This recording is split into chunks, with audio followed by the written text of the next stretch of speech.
ಪ್ರತಾಪ್ ಅವರು heat and fly ಆಗ್ತಾರ.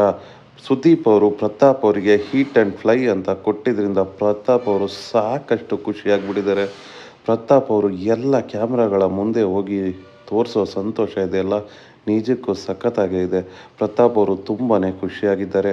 ಅದೇ ಖುಷಿನಲ್ಲಿ ಈ ವೀಕೆಂಡ್ನಲ್ಲಿ ಪ್ರತಾಪ್ ಅವರು ಸುದೀಪ್ ಅವರಿಗೆ ಸಾಕಷ್ಟು ಥ್ಯಾಂಕ್ಸ್ಗಳನ್ನು ಹೇಳಿದ್ದಾರೆ. ಪ್ರತಾಪ್ ಅವರಷ್ಟೇ ಅಲ್ಲ, ಎಲ್ಲ ಕಂಟೆಸ್ಟೆಂಟ್ಗಳು ಕಿಚ್ಚ ಸುದೀಪ್ ಅವರಿಗೆ ತಮ್ಮ ಥ್ಯಾಂಕ್ ಯೂವನ್ನು ತೋರಿಸಿದ್ದಾರೆ. ಹಾಗೆ ಕಿಚ್ಚ ಸುದೀಪ್ ಅವರಿಗೆ ಫ್ಲೈಯಿಂಗ್ ಕಿಸ್ ಕೊಡೋ ಮೂಲಕ ಅವರ ಮೇಲೆ ಸಾಕಷ್ಟು ಅಭಿಮಾನವನ್ನು ವ್ಯಕ್ತಪಡಿಸಿದ್ದಾರೆ.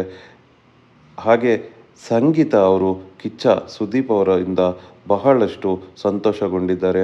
ಅವರಿಗೆ ಬಂದಂಥ ವೆಜಿಟೇರಿಯನ್ ಊಟದಿಂದ ಸಂಗೀತ ಅವರು ಸಾಕಷ್ಟು ಇಂಪ್ರೆಸ್ ಆಗಿದ್ದಾರೆ. ಸಂಗೀತ ಅವರು ನಿಜಕ್ಕೂ ತುಂಬಾ ಖುಷಿಯಾಗಿ ಕಾಣಿಸ್ತಾ ಇದ್ದರು. ಇತ್ತೀಚೆಗೆ ಸಂಗೀತ ಮತ್ತು ಪ್ರತಾಪ್ ತುಂಬ ಕ್ಲೋಸ್ ಆಗ್ತಾ ಇದ್ದಾರೆ. ಇದು ಪ್ರತಾಪ್ ಅವರಿಗೆ ಒಳ್ಳೆಯದಾ ಕೆಟ್ಟದ್ದು ಗೊತ್ತಿಲ್ಲ.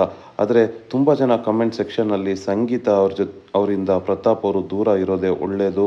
ಈ ಹಿಂದೆ ಸಂಗೀತ ಅವ್ರ ಜೊತೆ ಇದ್ದಿದ್ದರಿಂದನೇ ಕಾರ್ತಿಕ್ ಮತ್ತು ವಿನಯ್ಗೆ ತುಂಬಾ ಕೆಟ್ಟ ಹೆಸರು ಬಂತು. ಈಗ ಪ್ರತಾಪ್ ಅವರು ಕೂಡ ಅದೇ ದಾರಿನಲ್ಲಿ ಸಾಕ್ತಾ ಇದ್ದಾರೆ. ಸಂಗೀತ ಅವರು ಪ್ರತಾಪ್ ಅವರಿಗೆ ಮುಳುವಾಗ್ಬೋದೇನೋ ಅಂತ ಸಾಕಷ್ಟು ಜನ ಅಭಿಮಾನಿಗಳು ತೋರಿಸ್ತಾ ಇದ್ದಾರೆ.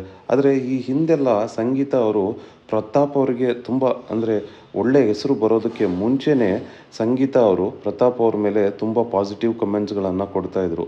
ಯಾವಾಗ ಪ್ರತಾಪ್ ಅವರು ಡ್ಯಾನ್ಸ್ ಮಾಡಿದ್ರು ಆಗ ಇದೇ ಸಂಗೀತ ಅವರು ಪ್ರತಾಪ್ ಸಿಕ್ಕಾಪಟ್ಟೆ ರೊಮ್ಯಾಂಟಿಕ್ ಅಂತ ಹೇಳಿದರು.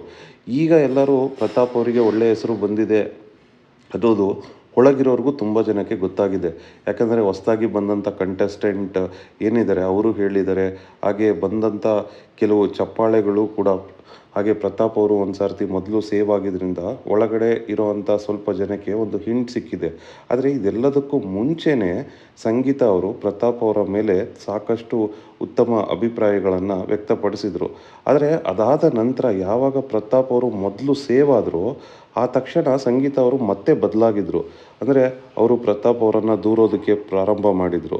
ಆದರೆ ಇತ್ತೀಚೆಗೆ ಯಾವಾಗ ಇಬ್ಬರಿಗೂ ಕಣ್ಣು ಹೊಡ್ತಾ ಬಿತ್ತು, ಇಬ್ಬರು ಹೊರಗಡೆ ಹೋಗಿ ಮತ್ತೆ ಒಳಗಡೆ ಬಂದರು, ಆಗಿಂದ ಮತ್ತೆ ಸಂಗೀತ ಮತ್ತು ಪ್ರತಾಪ್ ಅವರ ಮಧ್ಯೆ ಉತ್ತಮವಾದ ಸ್ನೇಹ ಮೂಡಿ ಬರ್ತಾ ಇದೆ. ಪ್ರತಾಪ್ ಅವರು ದೀದಿ ಅಂತ ಅವ್ರ ಜೊತೆ ತುಂಬಾ ಚೆನ್ನಾಗಿರ್ತಾರೆ. ಸಂಗೀತ ಅವರು ಕೂಡ ಅವ್ರ ಜೊತೆ ಸಾಕಷ್ಟು ನಂಬಿಕೆಯನ್ನು ಉಳಿಸ್ಕೋತಾರೆ. ಸಂಗೀತ ಅವರು ಪ್ರತಾಪ್ ಅವ್ರ ಜೊತೆ ಇರೋವಾಗ ತುಂಬ ಹ್ಯಾಪಿಯಾಗಿ ಫೀಲ್ ಮಾಡೋ ಥರ ಕಾಣಿಸುತ್ತೆ. ಯಾಕಂದರೆ ಪ್ರತಾಪ್ ಅವರು ಯಾರನ್ನು ನೋವು ಮಾಡೋದಿಲ್ಲ. ಅಂದರೆ ಬೇರೆ ಕಂಟೆಸ್ಟೆಂಟ್ಗಳು ಅವರು ವಿನಯ್ ಅವ್ರ ಜೊತೆ ಇರಲಿ, ಕಾರ್ತಿಕ್ ಅವ್ರ ಜೊತೆ ಇರೋವಾಗ ಏನಾಗುತ್ತೆ ಅಂದರೆ ವಿನಯ್ ಮತ್ತು ಕಾರ್ತಿಕ್ ಅವರ ಅಭಿಪ್ರಾಯಗಳನ್ನು ಸಂಗೀತ ಅವ್ರ ಮೇಲೆ ಫೋರ್ಸ್ಫುಲಿ ತಳ್ಳೋ ಥರ ಇರುತ್ತೆ. ಆದರೆ ಪ್ರತಾಪ್ ಅವರು ತುಂಬ ಕೂಲಾಗಿ ಕೇಳ್ತಾ ಇರ್ತಾರೆ. ಅಂದರೆ ತುಂಬಾ ಚೆನ್ನಾಗಿ ಲಿಸನ್ ಮಾಡ್ತಾರೆ. ಪ್ರತಾಪ್ ಅವರ ಸಕ್ಸಸ್ಗೆ ಕಾರಣ ತುಂಬ ಅದೇ ಅನಿಸುತ್ತೆ. ಯಾರು ಲಿಸನ್ ಮಾಡ್ತಾರೆ, ಯಾರಿಗೆ ಲಿಸ್ನಿಂಗ್ ಕೆಪಾಸಿಟಿ ಇರುತ್ತೆ, ಅವರು ಲೈಫಲ್ಲಿ ಕೂಡ ತುಂಬಾ ಮುಂದೆ ಬರ್ತಾರೆ. ಈ ಲಿಸ್ನಿಂಗ್ ಕೆಪಾಸಿಟಿ ಅನ್ನೋದು ತುಂಬ ಜನಕ್ಕೆ ಇರೋದೇ ಇಲ್ಲ. ಅಂದರೆ ಎದುರುಗಡೆ ಇರೋದು ಮಾತಾಡೋಕ್ಕೆ ಸ್ಟಾರ್ಟ್ ಮಾಡೋದಕ್ಕೆ ಮುಂಚೆನೇ ಇವ್ರು ಆಲ್ರೆಡಿ ಉತ್ತರ ಕೊಟ್ಬಿಟ್ಟಿರ್ತಾರೆ. ಅವ್ರು ಏನು ಹೇಳ್ತಾ ಇದ್ದಾರೆ, ಅವ್ರ ಅಭಿಪ್ರಾಯ ಏನು ಅನ್ನೋದನ್ನು ಕೇಳೋದಕ್ಕೆ ತುಂಬ ಜನ ರೆಡಿ ಇರೋದಿಲ್ಲ. ಆದರೆ ಈ ಲಿಸ್ನಿಂಗ್ ಕೆಪಾಸಿಟಿ ಅನ್ನೋದು ಪ್ರತಾಪ್ ಅವರಿಗೆ ತುಂಬ ಸಖತ್ತಾಗಿದೆ. ಅವರು ಹೊರಗಡೆ ಕೂಡ ಕೆಲವೊಂದು ಟಿ ವಿ ಚಾನಲ್ಗಳಲ್ಲಿ ಸಾಕಷ್ಟು ಸಂಕಷ್ಟದ ಸಮಯಗಳಲ್ಲಿ ಇಂಟ್ರ್ಯೂ ಕೊಡುವಾಗ ಕೂಡ ತುಂಬ ಕೂಲಾಗಿ ಕೂತ್ಕೊಂಡು ಅವ್ರು ಏನು ಹೇಳ್ತಾ ಇದ್ದಾರೆ, ಯಾವ ಪ್ರಾಸ್ಪೆಕ್ಟಿವ್ನಲ್ಲಿ ಮಾತಾಡ್ತಾ ಇದ್ದಾರೆ ಅನ್ನೋದನ್ನು ಅಬ್ಸರ್ವ್ ಮಾಡಿ ಆನಂತರ ಆನ್ಸರ್ ಮಾಡ್ತಾಯಿದ್ರು. ಅಂದರೆ ಅಲ್ಲಿ ಸ್ವಲ್ಪ ಅವರು ಸುಳ್ಳು ಹೇಳಿದ್ದೇನೋ ನಿಜ, ಕೆಲವು ಸುಳ್ಳುಗಳನ್ನು ಹೇಳಿದರೂ ಕೂಡ ಅದನ್ನು ಅವರು ಹ್ಯಾಂಡಲ್ ಮಾಡಿದ ರೀತಿ ಇದೆಯಲ್ಲ, ಅದು ತುಂಬಾ ಚೆನ್ನಾಗಿತ್ತು. ಅಂದರೆ ಅವರು ತಪ್ಪು ಮಾಡಿದ್ದಾರೆ ನಿಜ, ಆದರೆ ಈಗ ಅವ್ರಿಗೆ ತಿದ್ದುಕೊಳ್ಳೋದಕ್ಕೆ ಒಂದು ಚಾನ್ಸ್ನ ಕೊಡಬೇಕಾಗಿದೆ. ಸುದೀಪ್ ಅವರು ಹೇಳಿದಾಗೆ ಅವರು ಹೀಟಾಗಿ ಫ್ಲೈ ಆಗಬೇಕಾಗಿದೆ, ಬಿಗ್ ಬಾಸನ್ನು ಗೆಲ್ಲಬೇಕಾಗಿದೆ. ಇದು ಅವರ ಜೀವನಕ್ಕೆ ಸಾಕಷ್ಟು ಉತ್ತಮವಾದ ಕಾಣಿಕೆಯನ್ನು ಕೊಡುತ್ತೆ. ಬೇರೆಲ್ಲ ಕಂಟೆಸ್ಟೆಂಟ್ಗಳಿಗಿಂತ ಪ್ರತಾಪ್ ಅವರಿಗೆ ಈ ಗೆಲುವು ಬಹಳಷ್ಟು ಮುಖ್ಯ. ಯಾಕಂದರೆ ಒಳಗಿರೋ ಎಲ್ಲರಿಗೂ ಅವ್ರಿಗೆಲ್ಲ ಒಂದು ನಾರ್ಮಲ್ ಆದ ಜೀವನ ಇದೆ. ಆದರೆ ಪ್ರತಾಪ್ ಅವರು ಸ್ವಂತ ತಂದೆ ತಾಯಿಯಿಂದ ದೂರ ಇದ್ದಾರೆ, ತಂಗಿಯಿಂದ ದೂರ ಇದ್ದಾರೆ. ಅವರ ಜೀವನದಲ್ಲಿ ಸಾಕಷ್ಟು ನೋವುಗಳನ್ನು ಅನುಭವಿಸಿದ್ದಾರೆ. ಮಾಡಿದಂಥ ಕೆಲವು ತಪ್ಪು, ಒಂದಷ್ಟು ಸುಳ್ಳಿನಿಂದ ಜೀವನದಲ್ಲಿ ಸಾಕಷ್ಟು ನೋವುಗಳನ್ನು ಅನುಭವಿಸಿದ್ದಾರೆ. ಅದೆಲ್ಲದರಿಂದ ಹೊರಗೆ ಬರಬೇಕು ಅಂದರೆ, ಆ ನೋವು ದೂರ ಆಗಬೇಕಂದ್ರೆ ಒಂದು ಗೆಲುವಿನ ಅವಶ್ಯಕತೆ ಇದೆ.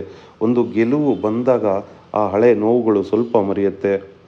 ಈ ಗೆಲುವು ಅವರ ಜೀವನದಲ್ಲಿ ಒಂದು ನವೋಲ್ಲಾಸವನ್ನು ತುಂಬಬಹುದು ಅನ್ನೋದು ನನ್ನ ಆಸೆ ಕೂಡ. ಈ ಗೆಲುವು ಪ್ರತಾಪ್ ಅವರದ್ದು ಆಗಲಿ, ಪ್ರತಾಪ್ ಅವರು ಗೆಲ್ಲಿ ಅನ್ನೋದು ನನ್ನ ಆಶಯ ಕೂಡ ಆಗಿದೆ. Thank you friend, thanks for watching.